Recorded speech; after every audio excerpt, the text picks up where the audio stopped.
What kind of hurt does she have from her previous relationship? If you click on this comment, we're talking about female narcissists. And I'm about to wrap you up with some cold game. Because it doesn't have to be previous relationship. It could be the way she grew up. It could be her surroundings. It could be her friends. It could be the fact that she haven't recovered from dealing with narcissistic friends. Negativity swarms everywhere. We're gonna stick to the relationship side. See, most of these women get played by men all the time. She started off loving herself, right? Then she meet a narcissist and she keeps violating herself, keep taking him back. So now she's used to toxicity because the more they break up, the more she fall out of love with him, but she builds an attachment to him. So if she builds an attachment to him, she's building an attachment to toxicity. Now let's invite the things that she grew up in toxicity. She saw her mom doing toxic shit. You know, those females be like, I can't trust women, only hang out with men. More times than not, they seen their mama do those type of things. They saw their mama sleeping with their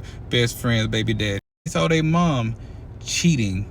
They saw their mama going behind their friends' back talking noise about them. They saw their mama being toxic to their baby daddies. Since the daddy didn't want nothing to do with her no more, mama said something silly like, well, I'll be the mom and the daddy. Totally violating the role that the universe gave you. So she grew up in toxicity. Let me add a couple of things in there. Most women grew up being touched by the people who were supposed to love them the most. They got literally handled inappropriately. And on top of that, their dad wasn't there. Here, their mother gotta pour into their femininity, but it's their dad that's gonna validate their womanhood. They don't have that. They get out of here. They've been neglected their whole life as a child. They get with a narcissist and start neglecting themselves even more. They get attached to the narcissist because they got their emotion with the highs and the lows. He make her feel really good, especially in the bedroom. They're definitely gonna cheat on her. Now you come along being a good man, and at first she don't trust you. Go through your phone, she stalk you at work, all these things. Try to slash your tires, all that. Only to find out you didn't do anything and then start apologizing to you. Then,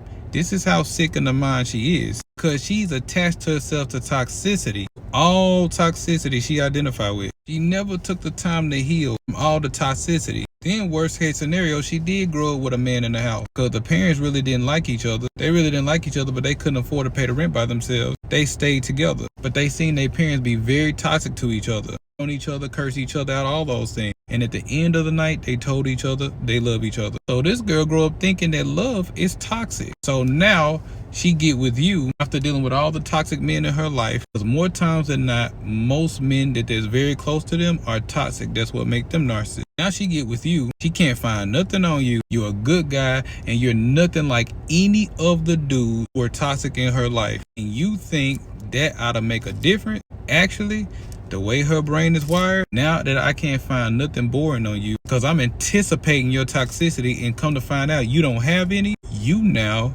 become boring. I've been anticipating this toxicity. So now that you become boring, your distraction is no longer needed. Think about it. She come into the relationship complaining about all the dudes that were toxic in her life, especially her ex. But you try to show her something different. But she haven't healed from her toxicity. You bring it into the relationship. Now she got it in the back of her mind. I know this guy ain't gonna do nothing. But then it gets boring. Because to a toxic person, peace is boring. So you know what she's gonna do? She's gonna go look for those very guys that she came into the relationship complaining about. A lot of times people to come to your life just to vent. They want to get all the weighted shit off their shoulders so they can go back to the very place they complain about to take on more. Just want to unpack it on your front door. So sometimes it's good to let a person vent, but don't let a person vent if they're gonna go right back and deal with the same bullshit over and over again. We've all been guilty of it. At the end of the day, you gotta ask yourself, what do you want to change? Nothing changes if nothing changes. And then they start mentioning things about